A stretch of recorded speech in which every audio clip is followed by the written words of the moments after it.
Hello hello hello. तो शुरू करते हैं थ्योरम। तो पहले हमने देखा था बेसिक टर्म। तुम्हें सब बेसिक टर्म आता होगा तभी तुम डायरेक्टली यहाँ आए हो। अगर नहीं देखे तो देखो भाई, नहीं आता है तो देखो, ठीक है ना। देखो देखो जाके देखो भाई, अगर बेसिक टर्म वर्म नहीं आता है तो, ठीक है ना, सीरियसली बोल रहा हूँ। तो चलो शुरू करते हैं थ्योरम नंबर 32। ये हमारा पहला थ्योरम है। तो देखते हैं थ्योरम क्या बोल रहा है, ठीक है ना। तो देखो, the perpendicular drawn to a chord. अब मैंने कॉर्ड क्या है बताया हुआ है, ठीक है ना। The perpendicular drawn to a chord which is not a diameter. मतलब ये ऐसा कॉर्ड है जो डायमीटर नहीं है। देखो मैंने बताया था कि डायमीटर भी एक कॉर्ड होता है, लेकिन यहाँ पर जिस कॉर्ड का बात किया है वो डायमीटर नहीं है, लिखा हुआ है। फिर से एक बार पढ़ते हैं, repeat repeat. The perpendicular drawn to a chord, मतलब एक कॉर्ड है जिसमें परपेंडिकुलर बनाया गया है, which is not a diameter, from the centre of the circle bisect the chord. ठीक है ना। तो हमको बाइसेक्ट द कॉर्ड, तो ये हमको प्रूव करना है। तो देखते हैं क्या है, ठीक है ना। पहले ना फिगर बनाओ, जो बोला जा रहा है उसको देख के फिगर बनाओ। देखो मैंने क्लियरली बोला हुआ है कि पहले हम इसको समझेंगे, समझ के हम लोग थ्योरम सॉल्व करेंगे, तब रट्टा मारना है। मैं ये नहीं बोलूँगा कि सिर्फ समझने से हो जाएगा, समझने से होगा, लेकिन तुम अगर एग्जामिनेशन में प्रॉपरली प्रोड्यूस नहीं कर पाए, है ना, तो फुल मार्क्स नहीं मिलेगा। ठीक है, तो पहले समझेंगे उसके बाद रटेंगे। रटाना तो हमें आता है सर, बचपन से एक्सपर्ट है ना। देखो भाई उतना भी नहीं रटना है, एक बार समझ जाओगे ना तो खुद ब खुद याद हो जाएगा, ठीक है ना। The perpendicular drawn to a chord, तो पहले सर्कल बनाया क्या, सर्कल है और उसमें एक कॉर्ड है। देखो अंडा जैसा लग रहा है लेकिन मान लो सर्कल है, मानने में क्या है ना। Perpendicular drawn to a chord, तो मान लेते एक कॉर्ड है, ये सेंटर, और ये कॉर्ड ज़्यादा ही ऊपर बन गया, थोड़ा नीचे बना ले। कॉर्ड मतलब क्या था बोलो, पहले लेक्चर जो देख के आए। कॉर्ड मतलब अ लाइन जो सर्कल के अंदर हो और सरकमफ्रेंस का 2 पॉइंट को टच कर रहा हो। अब देखो, the perpendicular drawn to a chord, मतलब यहाँ पर एक परपेंडिकुलर बनेगा which is not the diameter, मतलब ये कॉर्ड जो है वो डायमीटर नहीं है, from the centre of the circle. तो ये 90 डिग्री होगा। ये कैसे पता चला हमको, अरे दिया हुआ है ना भाई, कहाँ दिया हुआ है, परपेंडिकुलर। तो परपेंडिकुलर गिरेगा मतलब 90 डिग्री है। और हमको ये प्रूव करना है कि ये जो परपेंडिकुलर गिरा है, जो परपेंडिकुलर हुआ है सेंटर से, वो क्या करता हो, बाइसेक्ट द कॉर्ड करता हो। बाइसेक्ट द कॉर्ड मतलब कॉर्ड को बीच से काटता हो।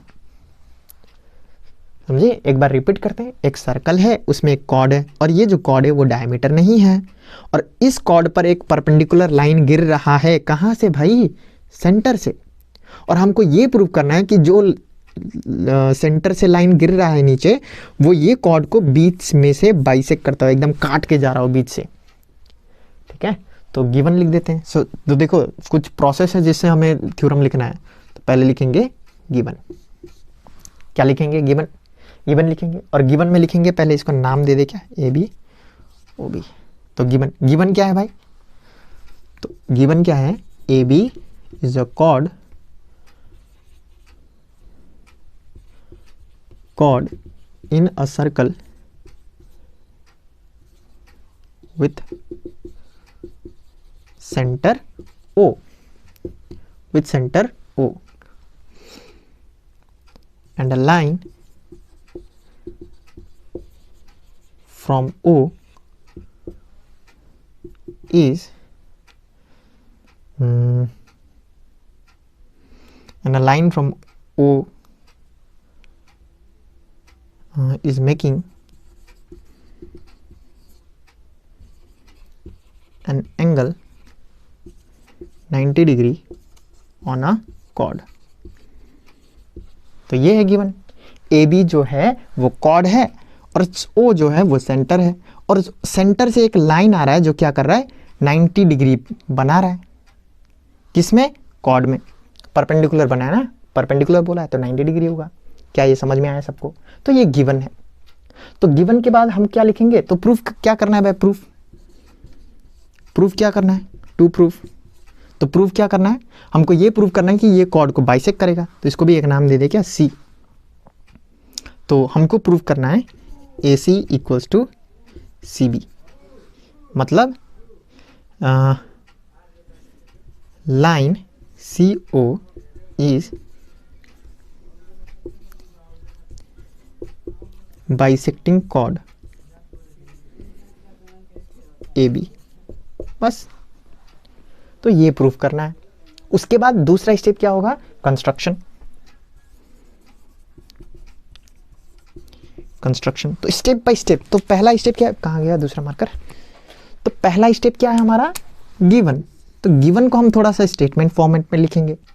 उसके बाद टू प्रूफ, कि हमको प्रूफ क्या करना है, पहले गिवन, उसके बाद प्रूफ, उसके बाद कंस्ट्रक्शन। कंस्ट्रक्शन में हम लोग वो चीज़ देखेंगे, यहाँ पर वो चीज़ बनाएंगे जो हमें ये थ्योरम प्रूफ करने में हेल्प करे। तो जैसे कि देखो, सर्कल में जब भी तुमको कुछ प्रूव करना हो ना, ट्राई करो ट्रायंगल बनाने का। सर ट्रायंगल, हाँ देखो ऐसे बनता है triangle.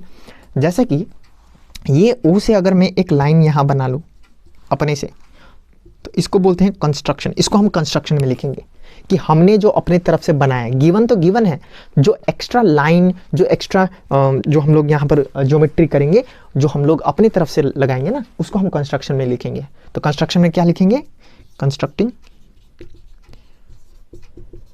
Constructing O A and O B, O A और ओ बी को हमने कंस्ट्रक्ट किया, बस खत्म। अब उसके बाद हम लोग सोल्यूशन करेंगे। उसके बाद क्या करेंगे भाई, उसके बाद हम लोग क्या करेंगे, सोल्यूशन। उसके बाद हम लोग प्रूफ करेंगे। टू प्रूव लिख देंगे क्योंकि ये टू प्रूव, तो यहाँ पर प्रूफ, जो हम अब प्रूफ करने वाले हैं, क्या प्रूफ करेंगे, देखो हमको ये प्रूफ करना है कि ये दोनों बराबर हैं। तो ये दोनों बराबर कैसे प्रूव करें भाई, क्या हमने सिमिलैरिटी चैप्टर, सॉरी कॉन्ग्रेंसी कुछ सुना था, कॉन्ग्रेंट, हाँ सर सुना तो था, कॉन्ग्रेंट कुछ होता है। तो कॉन्ग्रेंट में ना ऐसा होता है, जैसे कि यहाँ पर हम देखेंगे कि फ्रॉम द फिगर, या हम ऐसा लिख सकते हैं क्या, इन ट्राइंगल, ऐसे लिखो ज़्यादा समझ में आएगा। इन ट्राइंगल, दो ट्राइंगल है यहाँ, कोई बता सकता है कौन सा है, हाँ सर दो ट्राइंगल है, ए सी ओ और बी सी ओ। ए ऐसे नाम देते हैं, ये होगा ओ सी ए और दूसरा ओ सी बी। सर दो ट्राइंगल है, हाँ दो ट्राइंगल तो है। अब इस दो ट्राइंगल में हमको क्या दिख रहा है, सर ये दोनों एंगल जो है ना वो सेम लग रहा है, 90-90। कैसे पता चला, सर गिवन है, सर गिवन है, परपेंडिकुलर है तो 90 होगा ना।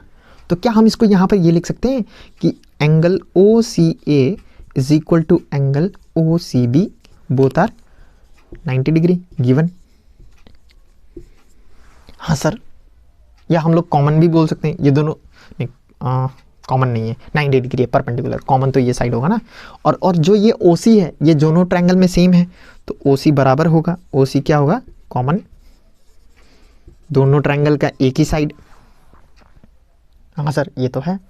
और सर ये लेंथ भी बराबर होगा दोनों ट्रायंगल का, कौन सा, O A is equal to O B. Sir कैसे बराबर होगा, ध्यान से देखो ना भाई, ये दोनों रेडियस है, हमने नहीं पढ़ा था, वो जो बेसिक टर्म में हमने सीखा था कि सेंटर से जो सरकमफ्रेंस तक लाइन जाता है उसको हम लोग क्या बोलते हैं, रेडियस। तो ये तो रेडियस है। तो ये 3 पॉइंट से हमको क्या सीखने को मिला, ये सीखने को मिला कि ये जो दो ट्रायंगल है, ट्रायंगल 1 एंड ट्रायंगल 2, इसमें ये दो एंगल बराबर है, ये एंगल और ये एंगल। इसमें ये दोनों साइड, दोनों ट्रायंगल का सेम होगा क्योंकि कॉमन साइड है, और ये लेंथ और ये लेंथ बराबर होगा। तो जब ये तीनों चीज, क्या क्या चीज, मिटा देते हैं, कॉपी कर लो, ठीक है, इसको मिटा दे रहा हूं। तो हम लोग ये बोल सकते हैं कि ये दोनों ट्रायंगल कॉन्ग्रेंट है, कॉन्ग्रेंट है ये दोनों ट्रायंगल। तो हम बोलेंगे by axiom of congruency, GRUENCE, congruence, कौन कौन सा, angle, side, side, triangle O C A and triangle O C B are congruent. और जो कॉन्ग्रेंट ट्रायंगल होता है एंड लिख सकते हैं कि corresponding sides of congruent triangle are equal, बराबर साइड। तो अगर ये है तो हम बोल सकते हैं therefore AC equals to CB, hence proved. बस हम लोग का एक थ्योरम प्रूव हो गया। देखा कितना इजी है। हमने क्या किया, मेरे पास जो फिगर था उसमें मैंने दो ट्रायंगल बनाया और दो ट्रायंगल को मैंने क्या कर दिया, कॉन्ग्रेंट प्रूव कर दिया। कौन सा congruent? Angle side side, by angle side side congruent prove हो गया। और जो कॉन्ग्रेंट ट्रायंगल होता है, इसको समझो, कॉन्ग्रेंट ट्रायंगल जो होता है ना, कॉन्ग्रेंट ट्रायंगल, उसका कॉरस्पॉन्डिंग साइड्स क्या होगा, सेम। इसका मतलब ये लेंथ सेम है, ये लेंथ सेम है, इसका मतलब ये लेंथ और ये लेंथ भी क्या होगा, सेम। अगर ये दोनों लेंथ सेम है, इसका मतलब बीच से ही तो काटेगा ये लाइन। समझे कि नहीं समझे? तो वेरी सिंपल है, इसको एक बार लिखना और सोचना थोड़ा। कैसे प्रूव किया? कॉन्ग्रेंट से। ये दोनों साइड इक्वल, ये दोनों कॉमन, ये दोनों एंगल सेम, तो ये साइड भी सेम ही होएगा। ठीक है,